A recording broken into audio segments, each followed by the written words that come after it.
Hey gang, I don't know why the TikTok camera, like, whenever I, like, record things on here, it's so bright. But anyway, I bought an iPod. So iTunes is actually, like, pretty good when you're, like, handling, like, music files if you're not streaming stuff. So, like, I got the Pokemon soundtracks on here. They're not on Spotify, so I just, like, I bought them on iTunes. And then I have some just, like, these are one song each.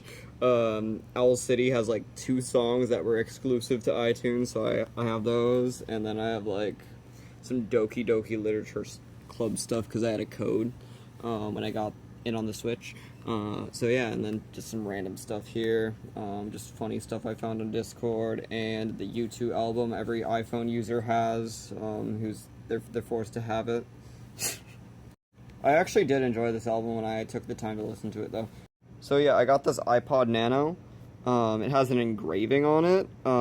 If you see any iPods with engravings on them on eBay and stuff, they're usually cheaper than the ones like without them because they don't really appeal to collectors.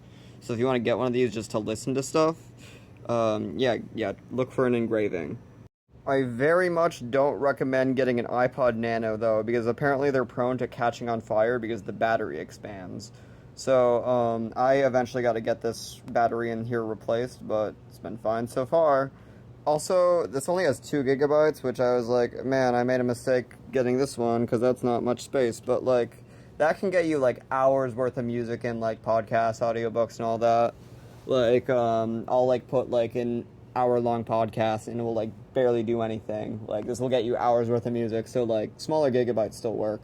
I recommend something like 2 gigabytes, especially if it's this easy to like transfer whatever you want onto it or take it off.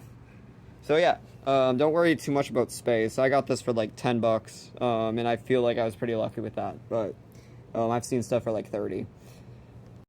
I've heard a lot about Rockbox, which is like an operating system you can install on these. That's supposed to make it better, and you can like mod it and stuff. But like, I felt it made it too much like a smartphone. And like the whole reason I got this was to just like avoid using my phone in specific circumstances, just to have like a dedicated device for music and only music and other listenable things. So I don't really recommend Rockbox. I feel like the iTunes UI is a lot simpler too, and it's a lot easier just to put the music from iTunes on here.